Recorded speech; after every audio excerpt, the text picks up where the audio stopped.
정의로운 세상을 꿈꾸는 청소년 세계와 소통하다 정세청세에 오신 여러분 환영합니다.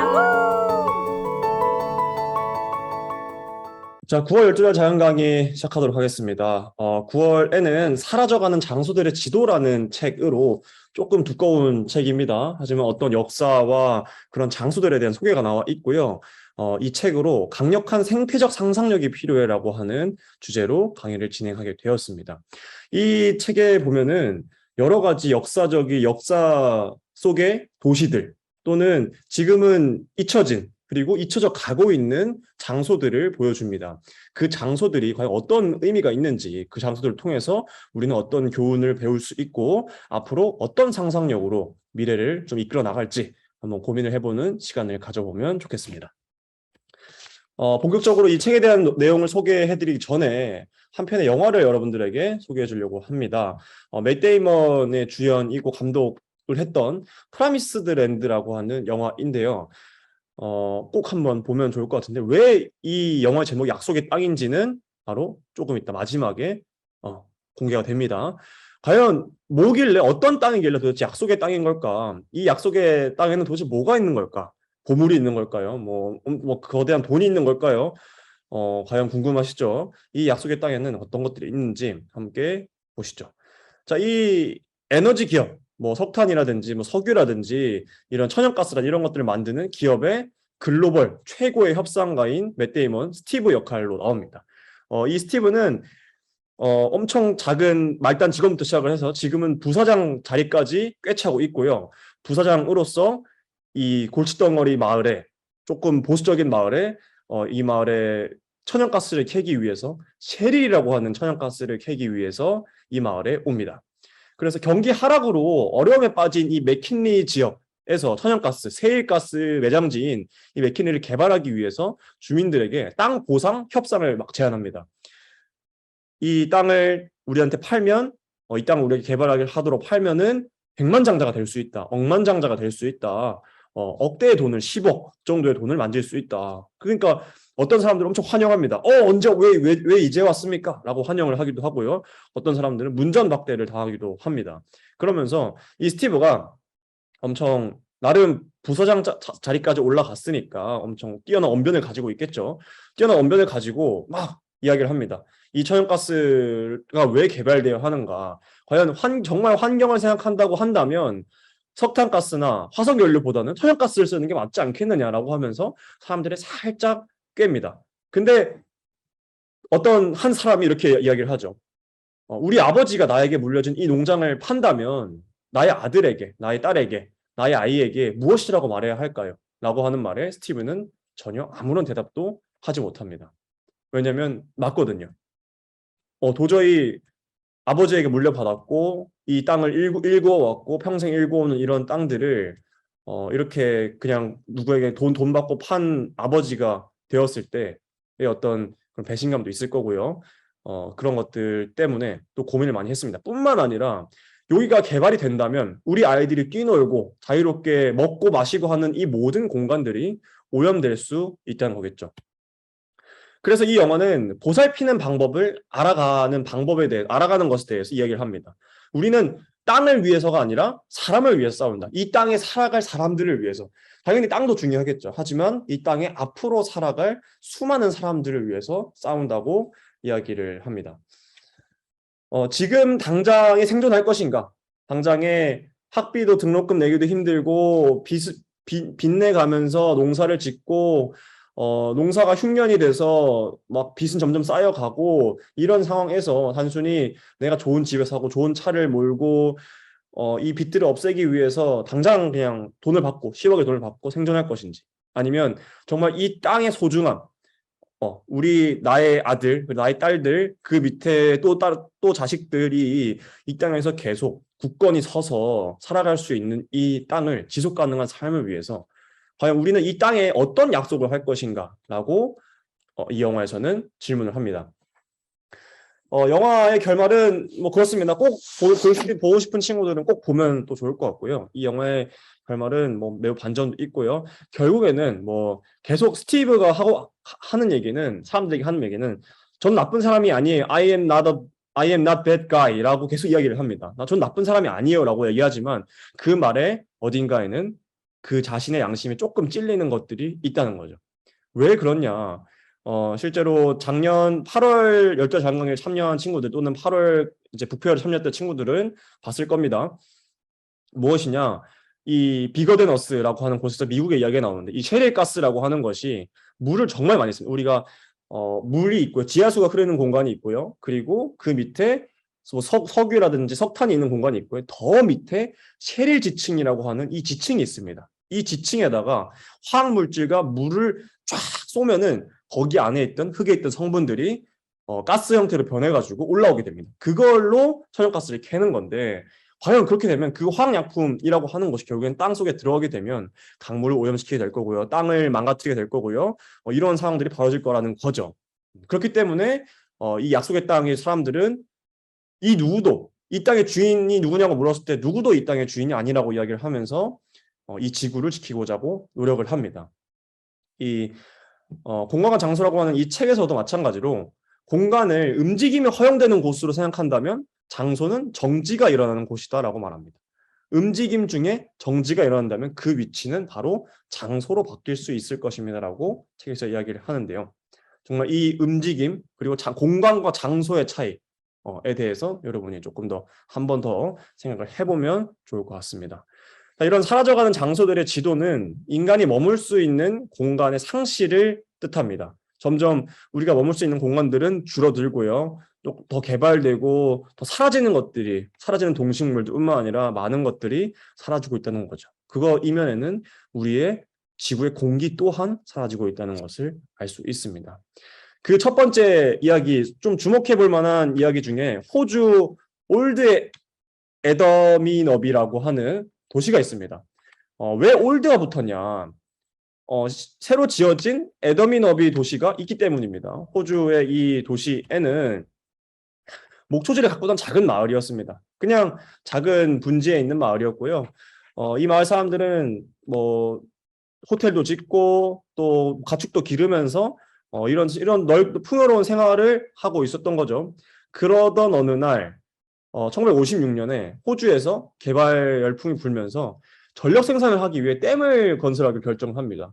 맨 처음에는 이 댐을 마을 옆쪽으로 흐르도록 건설을 하기로 했는데 생각보다 그러면 조금 위험한 것 같기도 한 거예요. 그래서 그러면 좀 넓혀보자라고 하면서 마을까지 그 댐이 흐르는 공간을 차지하게 됩니다. 그러면서 마을의 수백 채의 사람들, 750명 가까이, 1000명 되는 가까이 사람들이 이 마을에서 나와서 새로 지어진 에더미너비 도시로 이동을 하게 되죠. 건물 100여 채와 교회 2곳을 안전한 곳으로 옮겼습니다. 이렇게 보시다시피. 근데 건물은 그대로 옮겨갔지만 삶은 그대로 옮겨지지 않았던 거죠. 그 새로 정착한 곳에는 여러 가지 이유들로 뭐 풀이 많이 없었고요. 가축을 키우기 힘들었고요. 여러 가지 이유들로 더 이상 그곳에 살 수 없게 된 거예요. 그리고 생각했던 것보다 이전에 살던 곳이 더 좋았던 겁니다. 자, 그래서 이 에더미너비는 결국에는 관광객들만 찾는 이 호수를 배경 삼아서 사진을 찍는다든지 아니면 호수에서 여러 스포츠를 즐기는 도시가 되어버렸습니다. 그러다 보면 1980년대에 기후변화로 대폭 수위가 낮아집니다. 물의 수위가 점점 낮아지면서 이렇게 물에 잠겼던 마을이 다시 물 밖으로 나오게 됩니다. 여기 지금 팔짱을 끼고 있으신 분이 이 마을에서 사진을 찍은 사진작가이고요. 그래서 사라졌으나 다시 발견되고 죽었으나 아직 살아있는 기묘한 중간지대라고도 이 작가는 표현을 합니다. 이런 고압적인 정책, 우리나라에도 마찬가지로 댐을 짓고 이 위에서 많은 수몰된 마을들이 많습니다. 우리가 잘 알지 못하지만 있습니다. 그런 마을들, 무엇을 위한 수몰이었는가? 과연 이 개발이 누구를 위한 것이었는가? 마을 사람들 아무도 좋아하지 않았고요. 결국에는 맨 처음엔 찬성을 해서 결국엔 이사를 간 거였지만 그 이전의 삶을 더욱 그리워했더랍니다. 그러면서 우리나라에도 이런 개발 또는 복원의 좋은 면이라고 해야 될까요? 복원의 결과가 있습니다. 바로 청계천 복원 사업이었는데요. 원래는 이제 빨래터이자 식수원이었던 하천, 이 청계천이 이렇게 그냥 정말 개울처럼 흐르는 강가였습니다. 그 주위로 판자촌들이 이렇게나 많이 있었고요. 이런 판자촌을 도시개발과 함께 덮어버렸습니다. 그 위에 뭘 지었냐? 지금 뭘 짓고 있죠? 도로를 짓고 있습니다. 도로를 짓고 조금 더 많은 차들이 이동할 수 있도록 도로를 짓고 이렇게 왕복 2차선 도로를 짓게 됩니다. 그러다가 40년 만에 이 밑에 당연히 물이 흘렀던 곳이니까 늪지되고요. 물이 고이게 되고요. 썩게 되고 냄새뿐만 아니라 여러 가지 사건 사고들의 문제가 되니까 이것을 다시 개방하자. 다시 강이 흐르도록 만들자라고 하는 계획을 세우게 됩니다. 그러면서 2003년도 당시에는 복고동사가 되기 전에는 당연히 이 큰 도로에 차가 이렇게 지나다니고 있었습니다. 근데 지금은 어떻죠? 복구된 이후에는 완전 깔끔하게 청계천을 복구하게 된 겁니다. 친환경 도시 발전 사례로 많이들 전 세계 곳곳에 소개가 되고 있곤 합니다. 뭐 3,867억 원의 예산으로 만들어져서 연간 18억 원의 용수 비용, 물을 대고요. 관리하는 거대한 인공어항인 셈이죠. 그리고 이런 인공어항들을 통해서 우리가 뭐 도심 공원, 열섬 현상 약화, 뭐 소음 감소 등의 여러 가지 장점들이 있지만 그 이면에는 여전히 청계천에 살고 있던 많은 상권, 청계천의 노점상과 점포 상인들이 벼랑 끝으로 몰린 아무런 보조금조차 받지 못하고 쫓겨나간 이런 상황들 또한 있는 것을 우리가 생각할 수 있습니다. 우리는 청계천을 보면서 정말 아름답다, 와 정말 좋다라고도 느끼기도 합니다. 하지만 그런 개발들 안에는 누군가는 고통받고 누군가는 힘들었다는 그런 역사적 사실들이 존재한다는 것을 꼭 기억해야 될 겁니다. 그러면서 청계천에 힘입어서 이명박 정부 때 4대강 사업까지 이어지게 됩니다. 한강, 금강, 낙동강, 영산강 이 4개의 강을 이어서 운하를 만들겠다라고 하는 엄청 대단한 이제 그런 계획을 세우게 되죠. 그러면서 이런 4대강을 살려가지고 우리가 운송이라든지 이런 것들을 계획적으로 막 하고자 합니다. 하지만 실상은 그렇지 않았죠. 함께 영상을 볼까요? 4대강의 추억을 떠올려 보겠습니다. 13년 전이죠. 기후변화에 대비해서 수십조 원을 들여 4대강을 살리겠다고 하니까 세계 곳곳에서 칭송이 쏟아집니다. 유엔에서 공로상을 주고 이명박 대통령은 녹색성장의 아버지가 되시고 환경학 박사학위도 받았습니다. 그런데 이명박 대통령 임기를 마치면서 상황이 확 달라집니다. 2015년 11월 5일자 프랑스의 르몽드 기사를 보면은 기후변화 문제에 대해서 한국은 한 입을 가지고 두 말을 한다라고 돼 있습니다. 아니 어떻게 녹색 경제를 이끈다면서 4대강으로 환경을 망치는 거냐 이런 얘기죠. 이건 2015년이고 2017년 영국의 가디언지도 4대강 사업을 황당하다고 비판합니다. 보십시오. 도시의 흰 코끼리, 우리말로 하면은 돈만 먹는 하마 뭐 이런 뜻입니다. 세계에서 가장 황당한 사업. 10개 중에 3번째로 들어갔습니다. 물론 국내에서도 비판은 이어졌습니다. 보십시오. 박근혜 정부 때입니다. 박근혜 정부 감사원에서 4대강이 무슨 홍수 예방에 도움이 되냐? 아니다. 또 그다음에 국무총리 평가위원회에서도 홍수 위험 감소 얘기한 것보다는 못 미치는 것 같다. 홍수 예방 효과는 사실 비가 억수같이 내려봐야 하는 거니까 계속 확인을 해 나가야 되는데 이미 강은 썩어가고 있습니다. 그래서 한쪽에서는 썩어가는 4대강을 살려야 한다. 또 다른 쪽에서는 4대강 사업을 살려야 된다. 이러고 있는 중입니다. 외국 사례를 한번 살펴봤습니다. 보십시오. 유럽연합 물관리 기본지침 2000년에 만들었습니다. 하천에 뭔가 토목공사를 하고 뭘 만들 때는 반드시 심각하게 고려를 해야 되는데 가능한 한 중지 이렇게 돼 있습니다. 그리고 이 지침이 발효된 뒤로 15년까지 인공적으로 그동안에 하천을 망가뜨린 거는 최대한 복원할 것. 지침이 상당히 혁신적이죠. 왜냐하면 유럽에서는 강이 흐르면 그 강을 20여 개 나라가 함께 사용을 해야 됩니다. 그러니까 상당히 엄격한 지침이 필요한데 다만 깨끗한 수질 위주의 지침이고 가뭄이나 홍수에 대해서는 별 지침이 없습니다. 미국 걸 보겠습니다. 유명한 청정수법 404조에 의한 404 프로젝트들이 많습니다. 하천에서 준설, 매립, 댐을 만들거나 제방을 만들거나 뭔가를 토목공사를 할 때는 이제는 안 된다, 자제를 시키는데 주 환경청, 어떨 때는 미 육군의 허가를 받아야 되는 것들도 많습니다. 그러면 우리는 어떤 상황인가 보십시오. 2020년에 환경부는 민간 전문가들과 함께 홍수가 나면 과연 4대강이 도움이 될까 계속 지금 연구 중이고요. 2022년 올해 들어서는 감사원이 그런데 그 4대강의 보를 무너뜨리고 허무는 것을 감사원이 판단할 때 하는 게 맞았나 틀리나 이제 와서 다시 한번 또 검토를 하겠다는 겁니다. 이게 왜 검토가 되냐면은 4대강 국민연합에서 공익감사를 청구해서 그렇습니다. 그 4대강 국민연합의 대표가 4대강 사업을 벌였던 이대호 국민의힘 고문입니다. 자, 선진국은 재자연화 등 강을 살리기 위해서 죽어라 사업을 추진하는데 우리는 아직도 10년까지 분석하고 감사하고 분석하고 감사하고 갈 길이 아주 멉니다. 전상욱의 앵커 리포트였습니다. 네, 이런 고압적인 정책, 아까도 얘기했죠. 호주에서 있었던 그런 일들. 지금 위에 아래 보시면 똑같은 곳입니다. 네, 길도 똑같이 나와 있죠. 이 길이 4대강 사업이 일어나기 전과 4대강 사업이 일어난 후입니다. 지금은 조금 나아졌다고 합니다. 우리가 뻘짓이라고 하는, 맞나요? 뻘이라고 하는 그 영화도 있습니다. 4대강 사업 관련된 영화도 있는데요. 그 영화에서도 보고 책도 있습니다. 책에서도 보면 그 4대강의 사업 이후에 보가 갇혀서 물이 흐르지 않으니까 물이 썩어 들어갑니다. 썩어 들어가고 물이 점점 많은 생태계가 죽게 되지요. 사업의 계획은 좋았지만 그 계획을 실행하는 과정에서 아무런 그 실행하는 실행자들이 아무런 조치들도 취하지 않았고요. 그리고 그런 것들을 생태적인 요소들을 전혀 고려하지 않은 결과라고도 볼 수 있습니다. 과연 무엇을 위한 사업이었는지, 누구를 위한 사업이었는지 한 번 더 물어야 할 것입니다.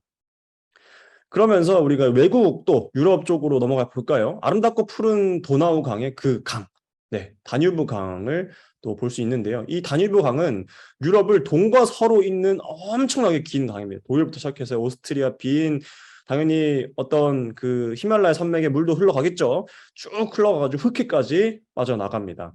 근데 이 강 근처 폐공장에서 이렇게 흘러나오는 딱 봐도 그냥 눈으로만 봐도 저건 아니다 싶을 정도의 물들이, 유독성 물질들이 흘러나오고 있습니다. 인간은 강을 중심으로 문명을 발전시켰지만 인간의 문명은 강을 죽음으로 타락시켰다라고 이야기를 하고 있는데요. 지금 백조 한 마리가 이 쓰레기 더미에 갇혀서 나오고 있지 못하고 있는 것 같습니다. 정말 우리의 문명이 인더스 문명, 황하 문명, 메소포타미아 문명, 이집트 문명 여러 가지 문명들이 강을 해서 발상해서 발명이 됐습니다. 발견이 됐습니다. 그렇다면 황허강은 어떨까요? 황토가 많아 황색물이 흐르는 이 황허강에는 현재 녹조가 퍼졌다고 합니다.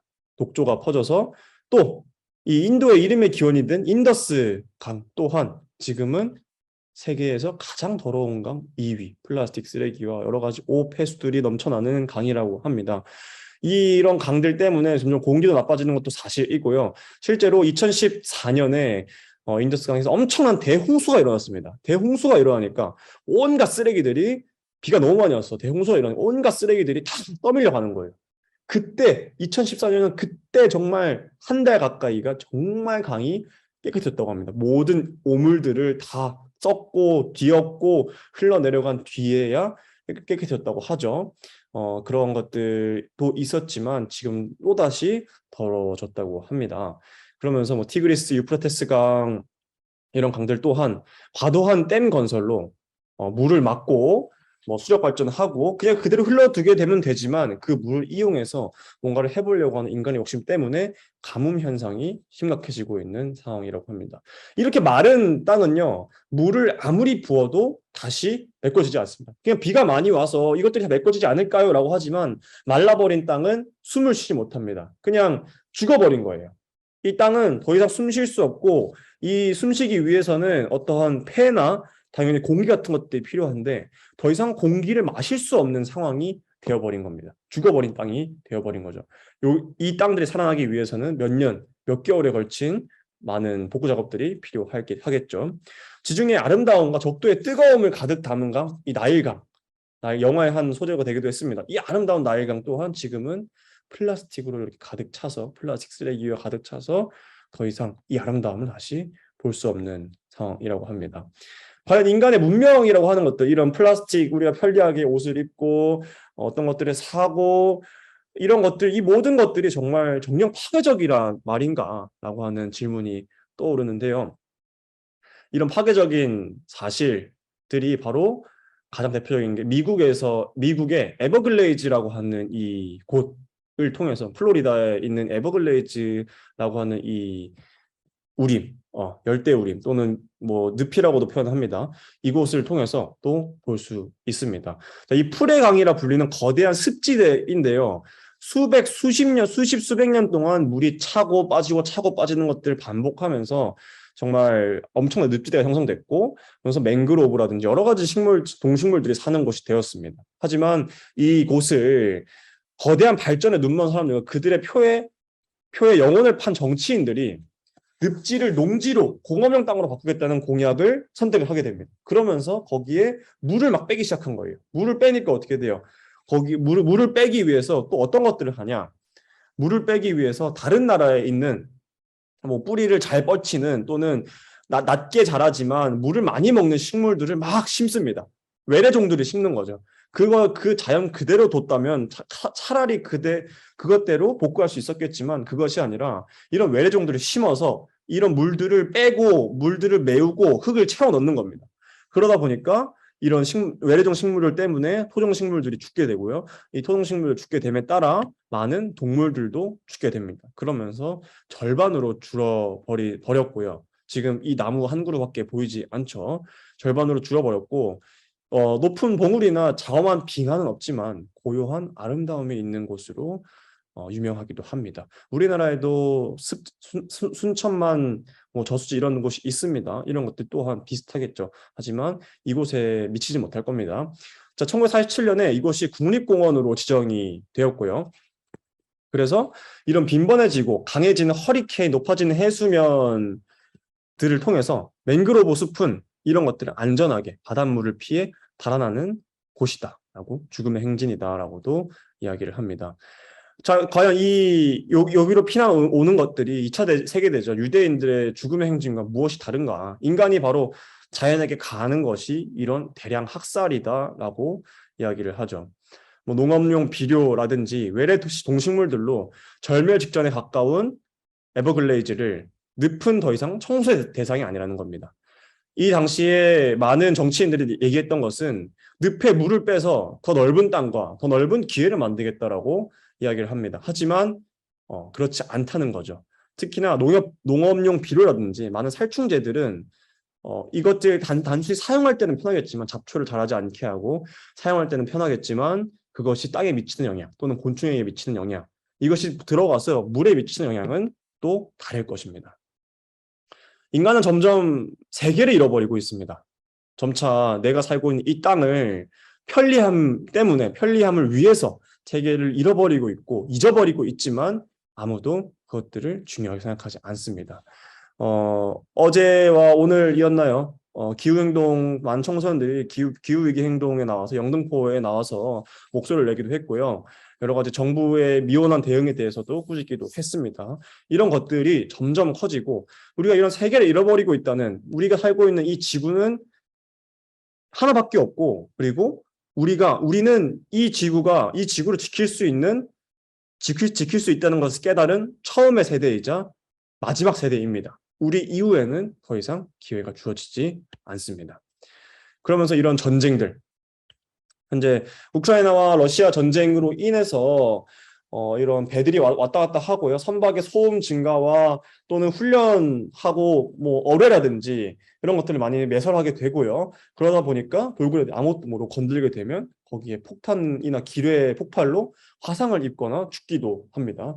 그래서 마찬가지로 우리가 전쟁 중은 아니지만 또 바닷가에서 하지 말아야 될 것은 폭죽을 터뜨리는 겁니다. 폭죽이 정말 그 단발의 아름다움 때문에 많은 사람들이 터뜨리곤 하지만, 그것들이 그 밑에 바닷가로 향해서 터뜨리지만 그것들이 그 바다에 살고 있는 생명들에게는 정말 청천벽력 같은 우리로 치면 벼락 같은 상황들이 이어지는 거예요. 밤이 됐는데도 빛이 어디선가 팡팡 튀고 그것들을 피해서 열심히 도망다니다가 머리를 박기도 하고요. 이런 것들 때문에 많은 동식물들이 죽는다는 겁니다. 이런 것들. 자, 보면 전쟁 전 독일의 마을입니다. 폭격 후에는 완전 더 이상 형체를 알아볼 수 없을 정도로 무너져 내렸습니다. 뭐 일본도 마찬가지고요.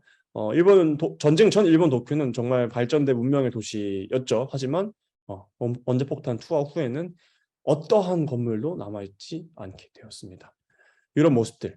그냥 전쟁이라고 하는 것은 모든 것을 쓰레기로 만드는 일입니다. 살고 있던 집 또는 재미있게 산책을 다녔던 어떤 마을, 나무, 거기 살고 있는 모든 존재들을 다시 만들어야 하고요. 다시 지어야 하고요. 모든 것들이 다 쓰레기로 돌아가게 됩니다. 이런 것들 쓰레기를 치우기 위해서 이 쓰레기들은 어딘가 또 쌓이게 될 거고요. 이런 상황들에 또다시 놓이게 된다는 겁니다. 뿐만 아니라 많은 사람들도 죽게 되겠죠.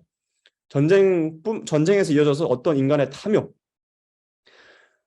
그 대표적인 예로 부산의 앞바다, 드넓은 백사장을 자랑했던 영화의 한 장면이기도 했던 해운대는 이렇게 넓은 백사장을 자랑했습니다. 지금 보면 거의 다 해운대 주변에 논밭이 있습니다. 이렇게 낮은 해운대를 처음 보는 것 같아요. 지금은 완전히 다 개발돼서 모든 곳들이 집이 들어오고 건물들이 들어오고 말도 안 되는 빌딩들과 호텔들이 들어와 있습니다.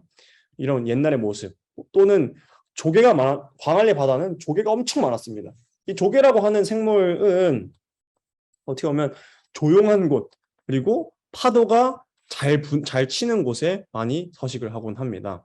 하지만 점점 사람들의 생활구역이 점점 가까워지고요. 개발 공사들이 많아지고요. 그리고 거기서 많은 오폐수들이 나오면서 이 조개들이 점점 자취를 감추게 된 것이었죠.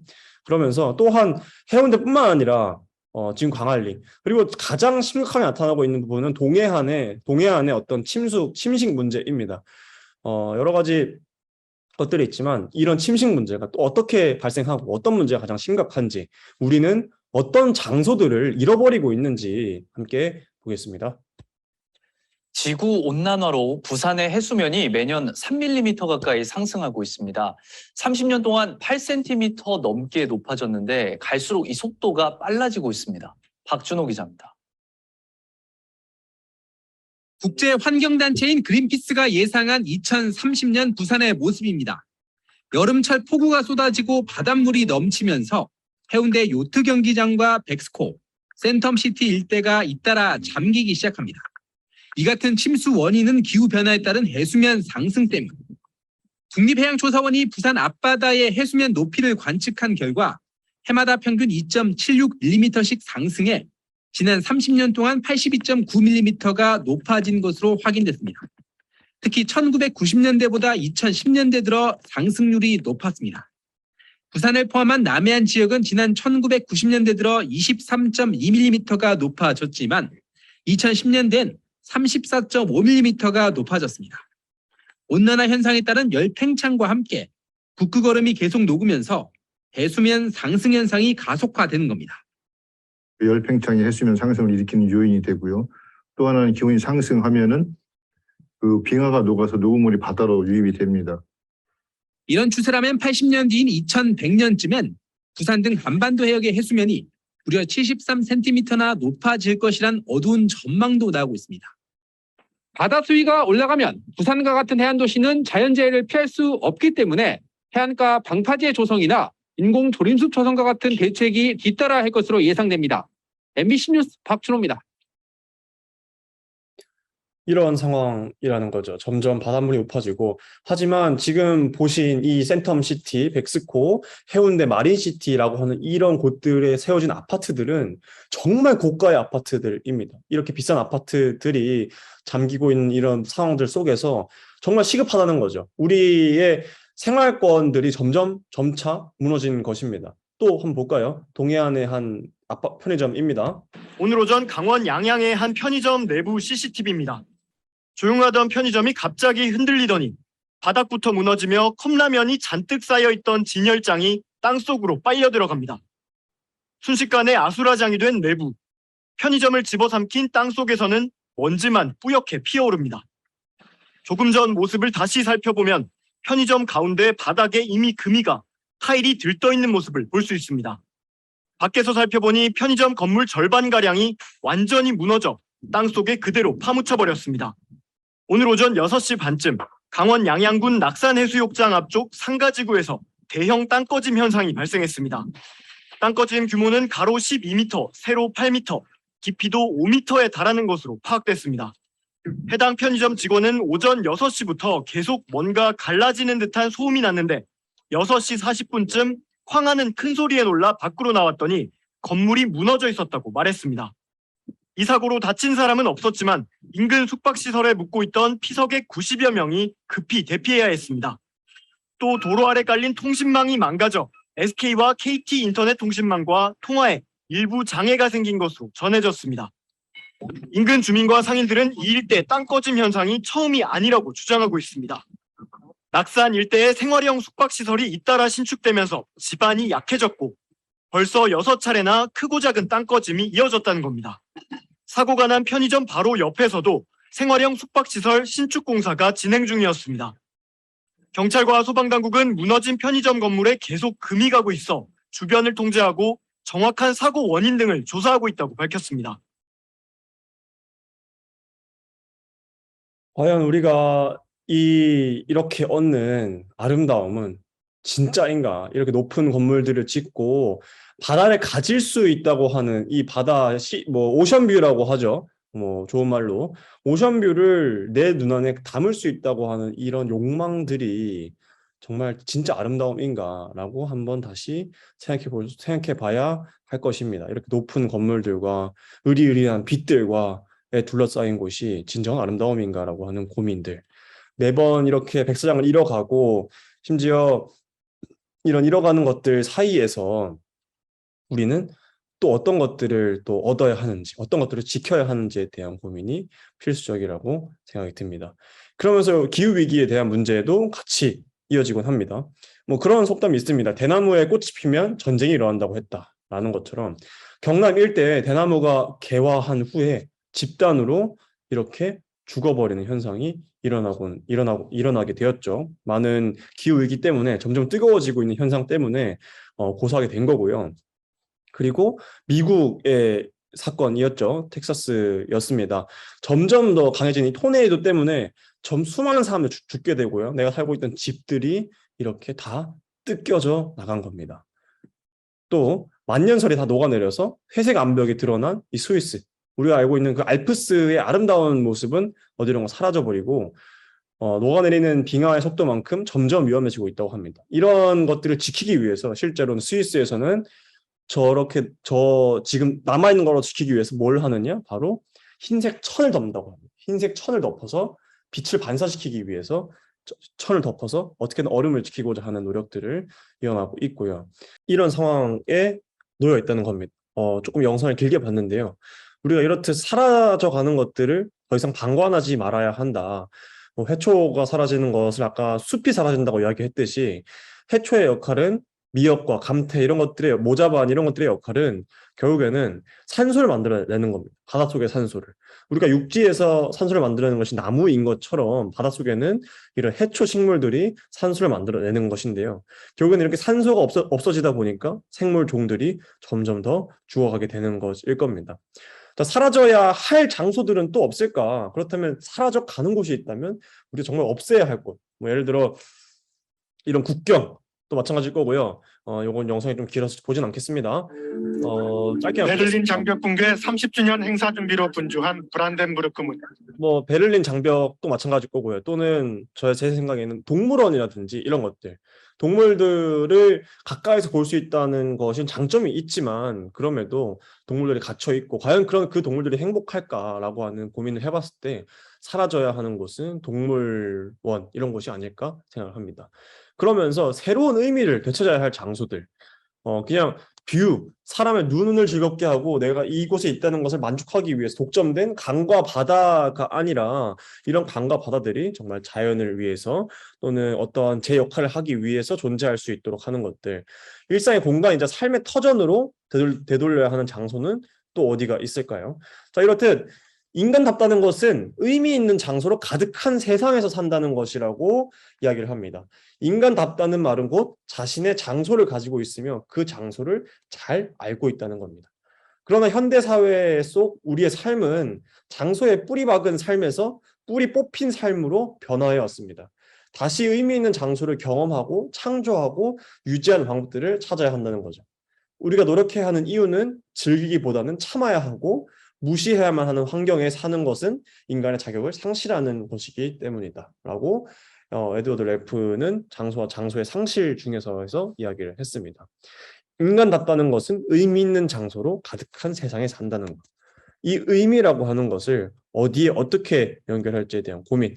그래서 사라져가는 곳 중 지켜내야 할 장소, 사라져야 할 장소, 의미를 다시 부여해야 할 장소들을 한번 우리가 적어보고 이야기 나눠보는 시간을 가져보려고 합니다.